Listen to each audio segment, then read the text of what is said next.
So hello, my name is Brittany. I'm one of the sanitarians in town for Wallingford. This is Nina, she's one of our interns, and soon you'll be meeting Haley. She's our other intern. She's the one that's grabbing more kits for you. For those who are at home that are doing the Zoom, we do have plenty of kits. Just stop in at the health department. It's at 45 South Main Street, right in Town Hall. We're at room 215. Come in. We'll just need your name and your address, and you get a kit. And we'll give you the instructions on how to go about it. So is everybody aware of Radon? Do you guys know what it is? Is anybody kind of familiar with it at all? All right. So this is through the DPH. They have a Radon program within the state. This is kind of what I need to know, a little overview. It covers radon, lung cancer, testing, mitigation, and local health partnerships.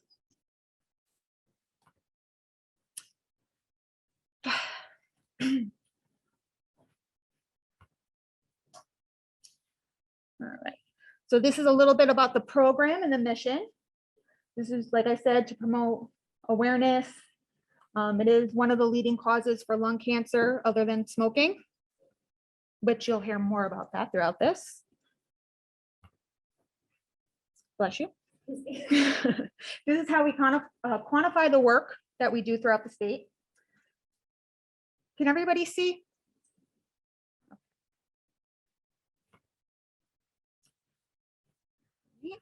Some other partnerships throughout the state. HUD, I know many of you probably have heard of HUD and the EPA, CDC, as we're all more and more familiar with nowadays. Has anybody heard of the story of Stanley Watrous? All right. Now, if I could find my notes. I apologize. I'm very new to this. It's just hidden by the. You're doing great. Okay, thank you. Thank you. The reason that our state health departments like ours have become so involved in radon, he would be one of the reasons, Stanley J. Watrous. He was a construction engineer at the Limerick Nuclear Power Plant in Pottstown, Pennsylvania. I do apologize if I mispronounce anything. A monitor was installed at the plant to check the workers to make sure they did not accidentally accumulate an unsafe dose of radiation at the job site. One day on his way to work, Mr. Watrous entered the plant and set up the radiation monitor alarms that help protect the workers by detecting exposure to radiation. Safety personnel checked him out, but could not find the source of the radiation. Interesting, because the plant was under construction at the time. There was no nuclear fuel at the plant. So there was no way for Mr. Watrous to have been exposed to any radiation at work. Eventually, they discovered that this gentleman was not picking up the radiation at work, but rather bringing it to work from his home.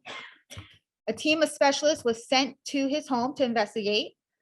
That's where they measured there was radiation levels 700 times higher than the maximum level considered for human exposure.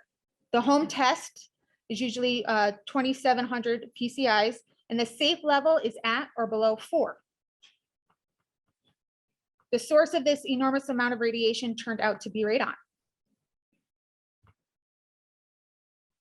So what is radon? It is chemically inert, which means you cannot see or smell it, but it is extremely toxic. It is odorless. It is a chemical element. The symbol on the periodic table is Rn, and the atomic number is 86. It occurs naturally in minute quantities as an intermediate step in the normal radioactive decay chains through which thorium and uranium slowly decay into lead and various other short-lived radioactive elements. It does have a half-life of only 3.8 days, making radon one of the rarest elements since it decays extremely quickly. However, Since thorium and uranium are two of the most common radioactive elements on Earth, they have 3 isotopes with very long half-lives, several billions of years to be exact. Radon will be present on Earth long into the future. In spite of a short half-life, it continuously just keeps generating.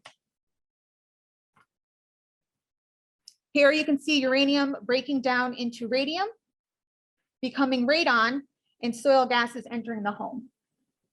So it starts deep into the soils, and then it percolates up. And then as, like I said, it's odorless and you can't see it, so you won't even realize.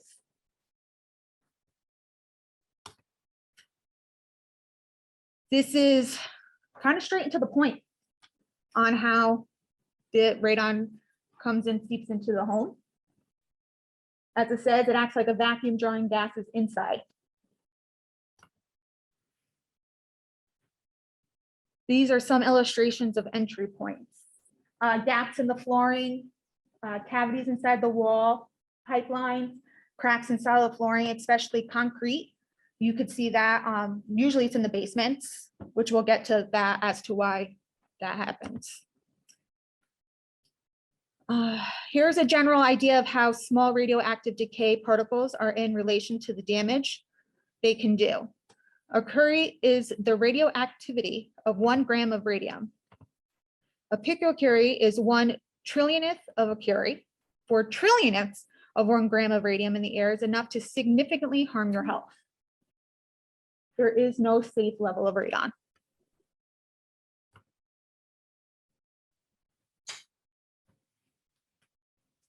So geological formations under buildings, they're not uniform. Construction occupancy patterns vary. One home can be high while the neighbors can be low. So if yours is high, that does not necessarily mean the people in front of you, behind you, on the side, left or right, have any. And it's not feasible to test the soils to predict the radon levels. We have not gotten to that technology just yet. 1 in 15 homes in the US are above 4. All homes should be tested for radon. Are you at risk for lung cancer due to high levels of radon? That's why you should always test your home. Potential areas. Now, ironically, we're zone 1, where it says high potential. Does anybody have any idea as to why? One of them actually, for instance, New Haven, I could say, because this is where I'm from, has high levels due to the airport.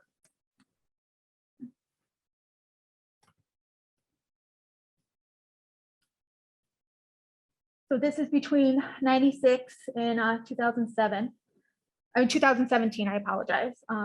We're a little bit behind due to COVID. As for the new rates, things got a little, as you all know, I'm sure.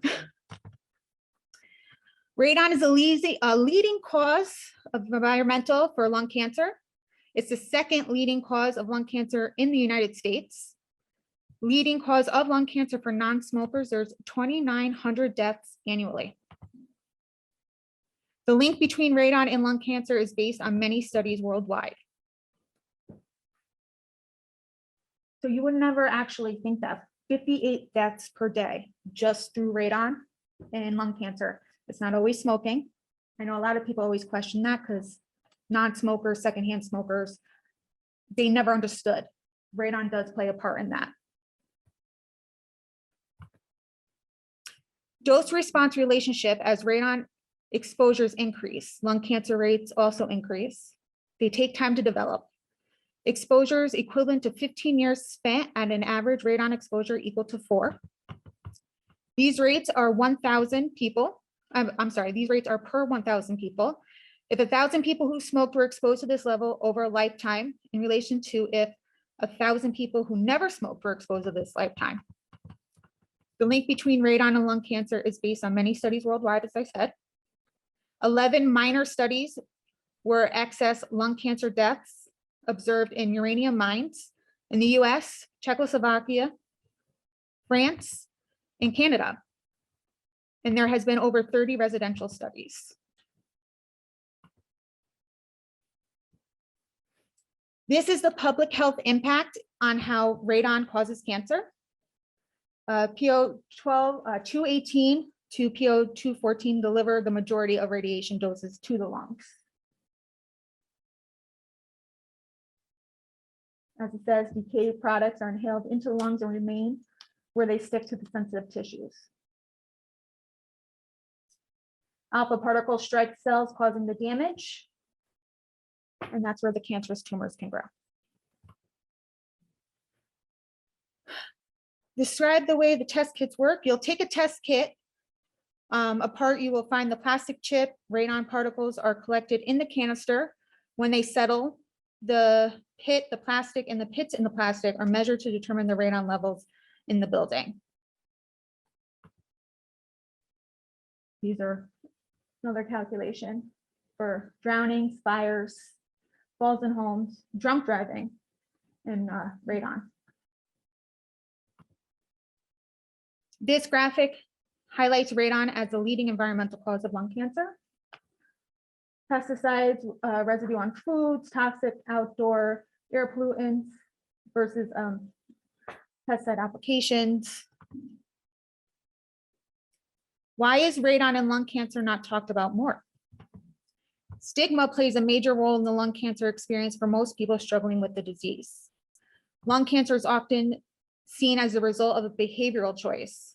Feelings of fear, guilt, blame affect the quality of life and qualities of care for patients. Radon-related lung cancer is not behavioral induced, yet so many patients have this experience. Stigma is clearly linked to disease-related distress and poor health outcome in lung cancer patients.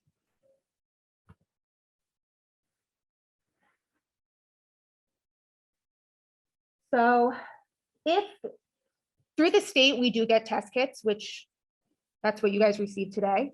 If you cannot, you can get them through 1-800-LUNG-USA through the Elaine Project. January is considered National Radon Awareness Month.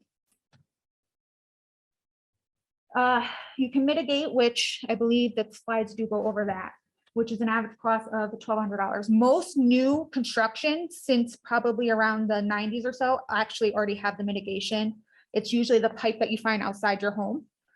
You'll see pictures of that soon. This is the EPA radon testing protocols. They suggest that you place on the lowest occupied area of the home. Usually it's if you have a family room that's in your basement, things like that. They'll say you put in the lowest part 48 hours to 7 days. Closed conditions. So don't like have your windows wide open, anything like that. They want it to be more of a confined spot so that way they can get as much.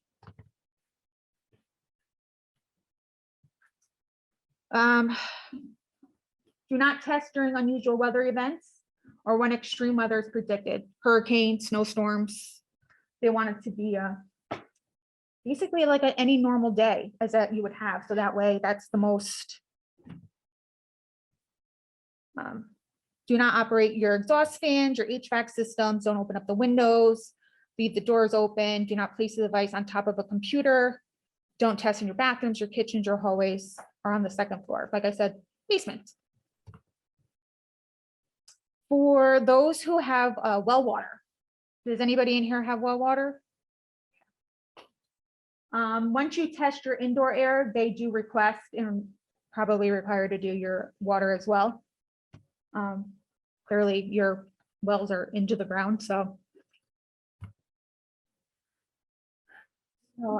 EPH active level for private wells, 5,000 for radon in the water. This is a health-based standard. The numbers are higher than air, but health risks are lower. So ballpark it says about every 10,000 PCI to 1 PCI in air quality.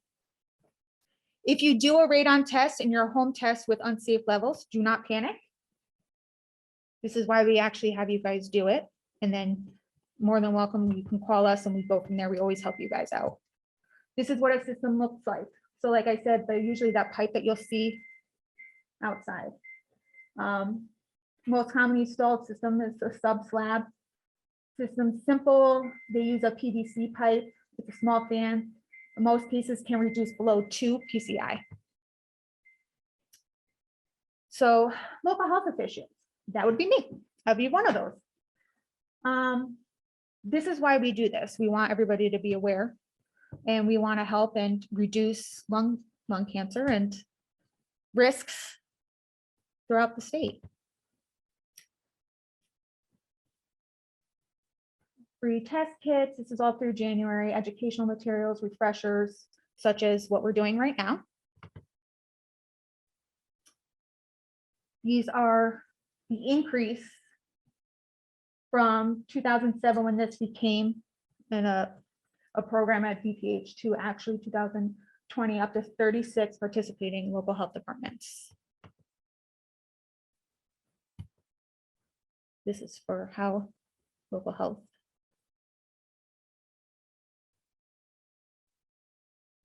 Neighborhood campaigns, tracking, reminder calls. Just some of the local health.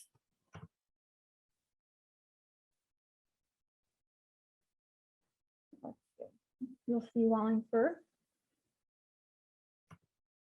in summary. All right. 2018, we saw our best return rates to date. Our goal is to increase the number for local health to be involved in 2019, which we're past that. Test kit supplies for next year will be based on the state indoor radon grant fund, which we do get every year. Hopefully, knock on wood, it continues. The return rates are 65% or higher with the technical assistance and tracking. That would be actually why we ask for your names, your addresses, so that way we can contact or if we hear anything. Just a little comedy, as always. And that's it. That's the whole thing. Anybody have any questions or? Yeah. Is there something you can set on a table or you have to hang it on the wall? You can set it on a table. Okay. Actually, even with your test kits, there should be an information form that goes with it. I know if anybody's like me, you tend to lose things. So you can always call and we'll tell you how to go from there. You do want it in the lowest part. So I usually, when I did it, I put it like kind of like on an end table or the coffee table downstairs. And that's kind of where we did it in my home. I don't know how anybody else's is set up, but we can always help if you just kind of call us and we'll tell you. Yeah. We have an unfinished basement, but we frequently use it for different activities. Should we test the basement if it's unfinished? Now, is it just, does the basement first floor, second floor, or now where do you spend most of your time? The first floor. So I would probably suggest going with the first floor. If you feel uncomfortable, you can get two, put one in your basement, one on your first floor as well. We want everybody to feel comfortable in what they're doing as well. Anybody else? All right. Well, like I said, you can always call us at the health department. Our phone number is 203-294-2065. Yes, it's 203-294-2065. And we're all sanitarians there. There's myself, there's our chief sanitarian, Vanessa Batista. And if anybody knows our director, Stephen Civitelli, you can always call, ask for any one of us, and we'll give you as much information as you need. All right. And if you didn't get a kit earlier, there's all extras. And if you are, are you more likely to have radon if you don't have a basement? It's unpredictable, actually. There has been no scientific study that would say having a basement versus not having a basement. Like I said, you can have it, your neighbor may not, or vice versa. So it kind of, So just always test. Well, thank you. Thank you. Thank you for being patient. Thank you. Thank you very much.